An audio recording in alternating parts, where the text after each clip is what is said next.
राधे। शुरुआत किसी भी चीज़ का जब भी हम करते हैं तो वो रोमांचकारी भी हो सकती है, और चूँकि वो शुरुआत होती है और ज़्यादा जानकारी हमें उसके बारे में होती नहीं है, तो वो हमें दिक्कतें भी पैदा करने के लिए काफ़ी होती है। हम डरे रहते हैं कि क्या होगा, आगे भविष्य में क्या हो सकता है, तो उससे हम अपने मन के विचारों से दुलित भी हो सकते हैं और निसंदेह परेशान भी हो सकते हैं। और शुरुआत जब भी होती है तो हमारे मन के अंदर उठने वाले विचारों से ही होती है, और उन्हीं विचारों को हम जब अपने कार्य के द्वारा, अपने कर्मों के द्वारा प्रेरित करने का प्रयास करते हैं, तो वही शुरुआत कल के डेट में हमारे अनुभवों को, हमारे प्रयासों को दर्शाती है। बहुत दिनों से मेरी इच्छा रही कि कोई एक प्लेटफॉर्म मिले जहाँ पे मैं अपनी कुछ बातों को रख सकूं। अगर मेरे मन की कुछ यथास्थिति है, कुछ जिज्ञासा है और कुछ मेरे मन के विचार हैं जिनको मैं समझ पाया हूँ, थोड़ा ही सही, बहुत थोड़ी मात्रा में समझ पाया हूँ, तो कोशिश है मेरी कि मैं कुछ लोगों के बीच में बोल सकूँ, कुछ लोगों को समझा सकूँ। क्योंकि एक सफल व्यक्ति तो अपनी कहानी कहता है, अपने बारे में बताता है, लोग उससे प्रभावित भी होती हैं, निसंदेह प्रभावित होते हैं, क्योंकि हम सफलता को चाहते हैं। लेकिन अगर एक व्यक्ति असफल है, किन कारणों से असफल है, अगर वो अपनी बात बताए, समझाए, लोग समझें, तो शायद उस असफलता से सीख लेके लोग सफल होने का प्रयास करें और उन गलतियों को ना दोहराएं जो किसी असफल व्यक्ति ने दोहराई। फिलहाल एक हमारे मित्र संदीप जी, जिनका आग्रह था, और कभी कभी ऐसे ही हम लोग विचार करते थे आपस में, तो प्रभावित तो नहीं कर सकता हूँ कि कोई प्रभावित हो सकता है मेरी बात से, संभवतः प्रभावित हुए, क्योंकि खास हैं हमारे। तो उनका कहना था कि मैं अपनी असफलताओं को, या जो भी कार्य करने के लिए मैं कुछ प्रेरित हुआ, नहीं कर पाया, किन वजहों से नहीं कर पाया, उन कारणों पे और कुछ जिज्ञासा, मैं बार बार जिज्ञासा शब्द इसलिए यूज कर रहा हूँ क्योंकि जिस प्लेटफॉर्म पे मैं आ रहा हूँ ना, उसका नाम हमने जिज्ञासा ही रखा है। कुछ भ्रांतियाँ, कुछ ऐसे कर्म जिनके कारण से आज मैं असफल तो नहीं कर सकता हूँ, क्योंकि भी उम्र की जो सीमा है, जो सीमांकन किया गया होगा प्रभु के द्वारा, और जो भविष्य है, जहाँ तक मैं देख पा रहा हूँ, तो मैं भी असफल तो नहीं कर सकता हूँ कि कौन असफल है, कौन सफल है। जो सफल हैं उनका पैरामीटर हो सकता है वो अपने आप को अभी सफल ना मान रहे हों, हम उनको देखते हैं कि वो सफल हैं, और जो असफल हैं हो सकता है उनको हम असफल मान रहे हों। लेकिन अगर वो व्यक्ति अपने आप में असफल नहीं मान रहा है तो हम कैसे कह सकते हैं कि वो असफल है। तो सफलता असफलता सिर्फ एक शब्द मात्र है, लेकिन ये यथार्थ नहीं है। बात कुछ इसके आगे की है, और जो आगे की है बात वही समझने की है। आप सोच रहे होंगे कि मैं क्या कहना चाह रहा हूँ, कहाँ ले जाना चाह रहा हूँ। तो न मैं कहीं आपको ले जाने वाला हूँ, न कुछ खास कहने वाला हूँ, क्योंकि ये जो प्लेटफॉर्म यूट्यूब का है ना, हर कोई कुछ न कुछ कंटेंट डालता है, बनाता है, लोग उसको देख भी रहे हैं, कुछ लोग मनोरंजन के रूप में यूज कर लेते हैं, ज्ञान के भी बहुत सारे इसको लोगों को निःशुल्क प्राप्त हो रहे हैं। तो कुछ ऐसा खास करने का मेरा नहीं, लेकिन कुछ प्रश्न जरूर ऐसे खड़े हुए होंगे जो मेरे सामने, और जिनका उत्तर जो मेरे हिसाब से लगा कि हाँ इसका ये उत्तर है। जरूरी नहीं कि मैं सत्य हूँ या मैं ही सही हूँ, हो सकता है आप उस विषय पे ज़्यादा गहनता से समझ पा रहे हों या जानते हों। तो निश्चित रूप से कमेंट बॉक्स में मुझे अवगत कराइएगा कि अगर मैं कहीं पे गलत हो रहा हूँगा। फिलहाल आज या आने वाले कुछ दिनों में जिस विषय पे हम बात करेंगे वो एक छोटा जरूर कह सकते हैं, लेकिन छोटा है नहीं। ज्योतिष। मैं कोई ज्योतिष का विद्वान तो नहीं हूँ, ना ज्योतिष की बहुत उसका मर्मज्ञ हूँ, बहुत जानकार हूँ, लेकिन जितना मैं समझ पाया हूँ, क्योंकि मैं मेरी लाइफ की बात कर रहा हूँ, अनुभवों के द्वारा बात कर रहा हूँ। बहुत जगह मैं गया, बहुत जगह मैं दौड़ा कि मेरे भविष्य में क्या है, क्या जिस लक्ष्य के लिए मैं परेशान हूँ उसको मैं पा सकता हूँ कि नहीं पा सकता हूँ। यूनिफॉर्मली किसी एक मत पे लोग नहीं आए। अगर मैं 4 लोगों के पास गया हूँ तो 4 मत आए, मत भिन्नता रही। तो जैसे अगर कोई रोग, मैं एग्जाम्पल ले रहा हूँ, मैं कहीं बहुत दूर नहीं जाऊँगा, बहुत थोड़ा बड़ा हो सकता है मैटर मेरा बात करने का कि 10-15 मिनट अपनी बात कर पाऊँ, लेकिन मैं स्पष्ट करना चाह रहा हूँ कि मैं उस चीज़ को समझाने की कोशिश कर रहा हूँ। और एग्जाम्पल इतने बड़े नहीं लूँगा, बहुत सिंपल एग्जाम्पल समझाऊँगा। आपको कोई रोग होता है, आप किसी डॉक्टर के पास जाएंगे, डॉक्टर ने आपको इलाज के लिए कुछ सिंपल मेडिसिन दी या कुछ जांच वाच करवाए। अगर वो आपका रोग नहीं सही हुआ, आपको वो प्रॉब्लम सॉल्व नहीं हुई, तो आप किसी और डॉक्टर के पास जा सकते हैं या उसी डॉक्टर के पास फिर आ सकते हैं। अगर वो डॉक्टर फिर अपनी चिकित्सा पद्धति में चेंज लाता है, कुछ अपने दृष्टिकोण में परिवर्तन लाता है, तो समझ में आता है। या फिर उसी पे काम करता है लेकिन आपको आराम मिल जाता है, तो भी समझ में आता है। लेकिन अगर वो दृष्टिकोण चेंज करता है तो भी आपको आराम नहीं मिलता है, किसी और डॉक्टर के पास जाते हैं, वो भी कुछ और चीज़ बताता है कि नहीं आपको ये रोग नहीं, ये रोग है, कोई और कुछ और बताता है, कोई और, तो मत भिन्नता आती है। तो इसका मतलब यही कहेंगे ना, आपका विश्वास चिकित्सीय पद्धति से खत्म हो सकती है, या आप अपने ही उस रोग को असाध्य कर सकते हैं कि वो तो इसका कोई साध्य है नहीं, वो असाध्य हो गए। तो हम ये नहीं मानते हैं कि वो क्यूरेबल नहीं था, या अगर क्यूरेबल है तो उसको सही जगह पे दवा नहीं मिली। तो ऐसे ही ज्योतिष है। अगर ज्योतिष सत्य है तो लोगों का मत एक होना चाहिए, क्योंकि जो सत्य है वो तो ना तो छोटा होगा और ना तो बड़ा होगा। अगर वो छोटा या बड़ा आकार में हो रहा तो सत्य है ही नहीं। जैसे अगर किसी कुत्ते, काले कुत्ते को हमने बोल दिया कि कुत्ता काला है, तो वो काला होगा। अगर वो सफ़ेद है या कोई कह रहा वो नीला है, तो इसका मतलब वो कुत्ता काला या सफ़ेद, मतलब मत भिन्नता हो गई। तो वस्तुनिष्ठ चीज़ों में मत भिन्नता नहीं होनी चाहिए।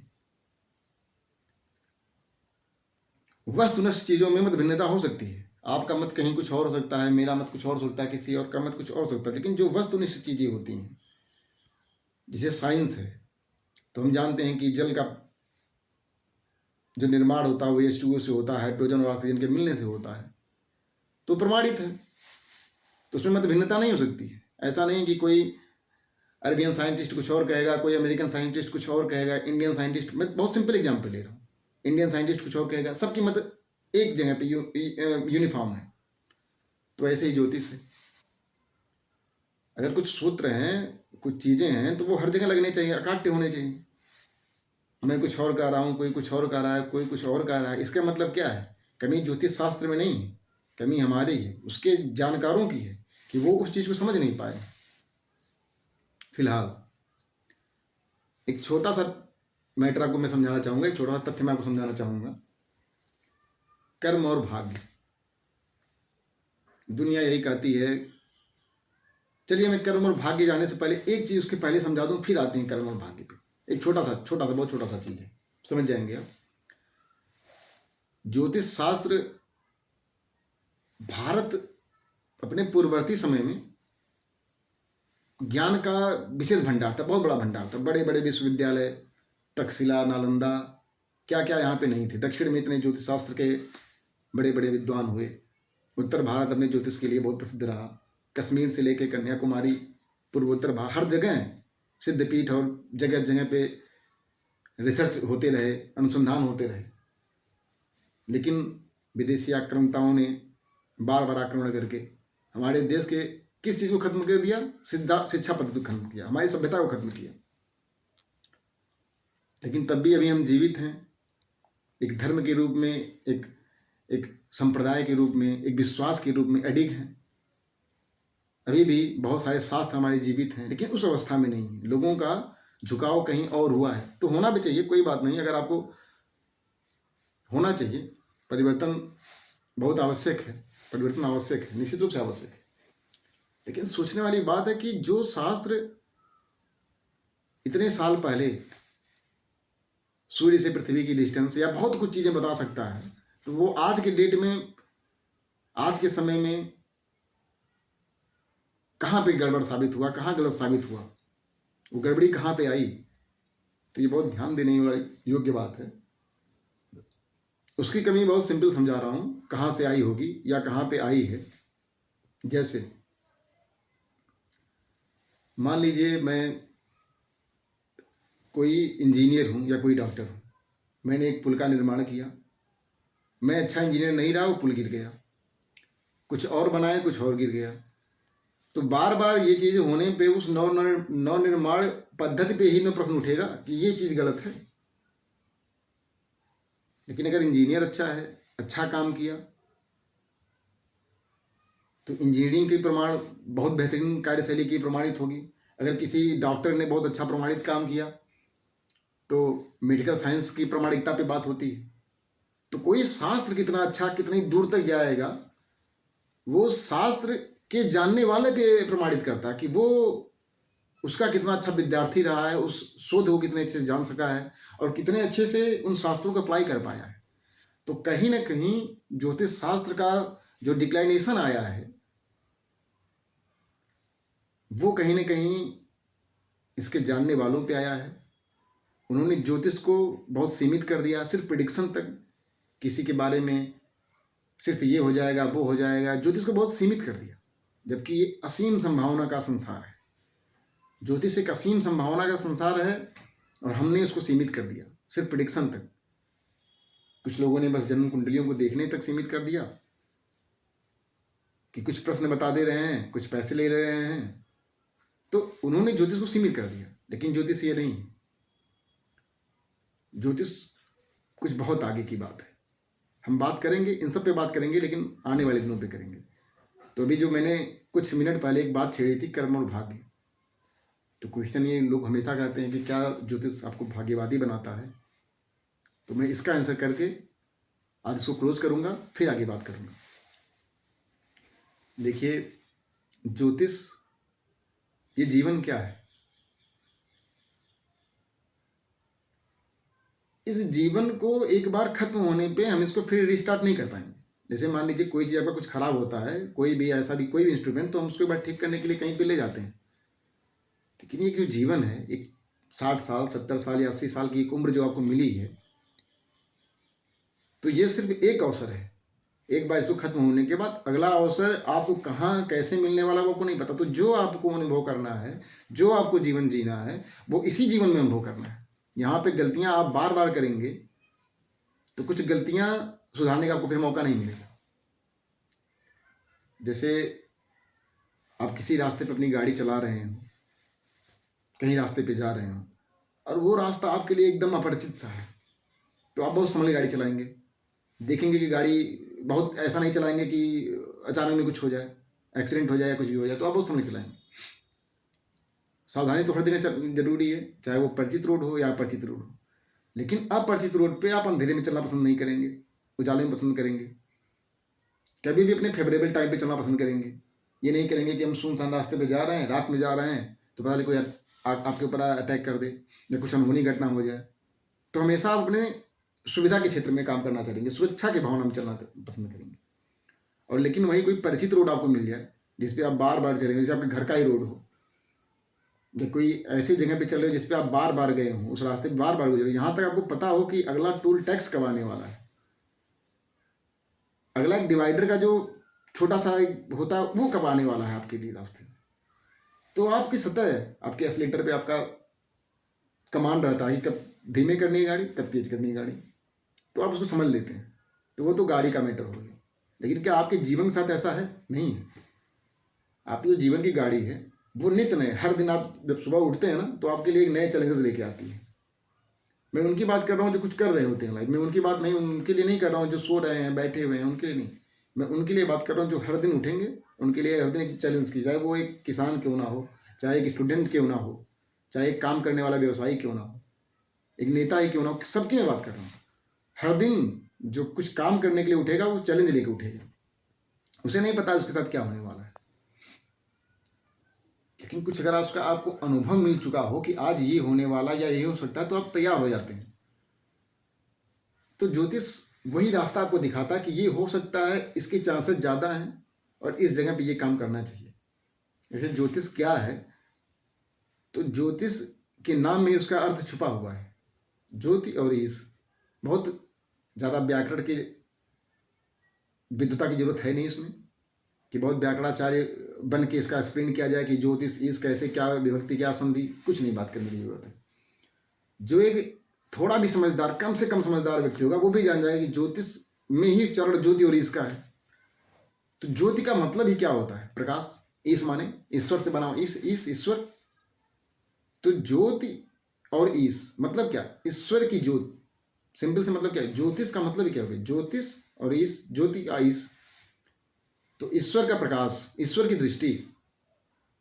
मतलब ऐसा कुछ जो हम ना देख पाते हैं वो ईश्वर देख रहा है, और उसी को अनुभव कर लेना, वो एक ऐसा विज्ञान, वो ऐसा विज्ञान, वो ऐसा विज्ञान, वो ऐसा सिद्धांत जिसके माध्यम से कुछ हम जो आगे होने वाला भविष्य में है उसका अनुभव कर पाए, वही ज्योतिष।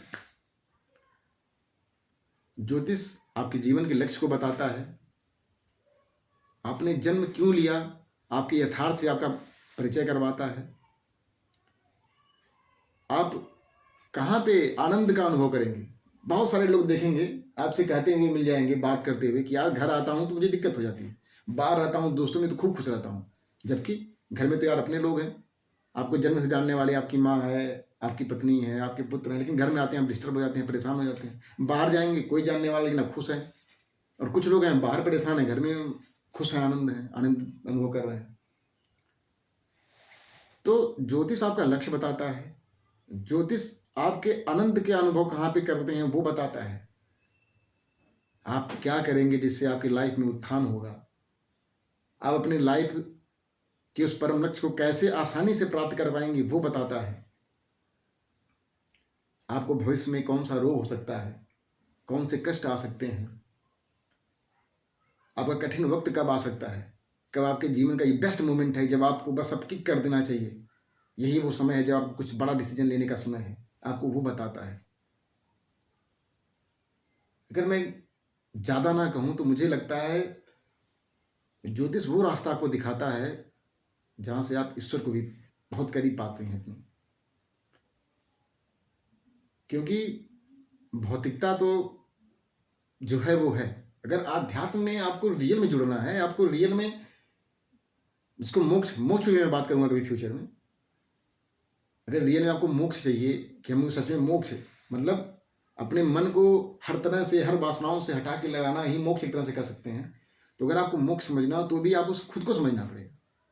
जो आदमी खुद को नहीं समझ पाएगा वो कुछ किसी भी चीज़ को समझ नहीं पाएगा। तो ज्योतिष आपको खुद को समझाते हुए उस ईश्वर की प्राप्ति में भी सहायक है। बस ज़रूरत इस बात का है कि हम ये समझें कि ज्योतिष क्या कहता है, ज्योतिष क्या है। तो आने वाले कुछ दिनों में मैं ज्योतिष पे अपनी बात रखूँगा, कुछ छोटे छोटे टॉपिक्स को क्लियर करूँगा, जैसे राजयोग क्या है, शनि की 7.5 क्या होती है, ढैया क्या होता है, मंगल क्या है, उच्च के ग्रह क्या हैं, नीच के ग्रह क्या हैं, नीच भंग क्या है, और मांगलिक दोष क्या है, वैवाहिक जीवन में प्रॉब्लम्स कहाँ से क्या आती हैं, और किस हद तक उनका उपाय संभव है और कहाँ उपाय संभव नहीं है। तो हम आने वाले दिनों में इस पर बात करेंगे।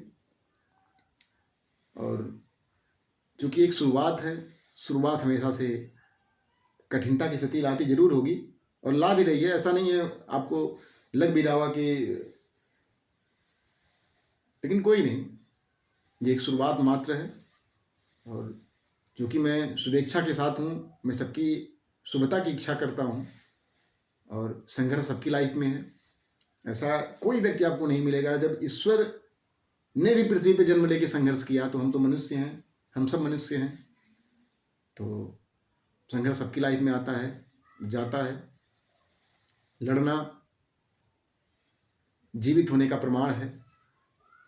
तो अगर आप जीवित हैं, अपने आप को प्रमाणित करिए, चलते रहिए।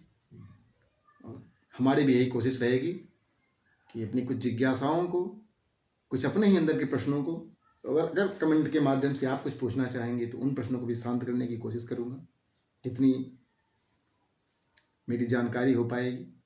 और ज़्यादा कुछ तो मुझे जानकारी है नहीं, लेकिन प्रभु की इच्छा, कुछ ऐसी इच्छाएं बनी और कुछ प्रभु का आशीर्वाद हुआ कि ये साल का आखिरी दिन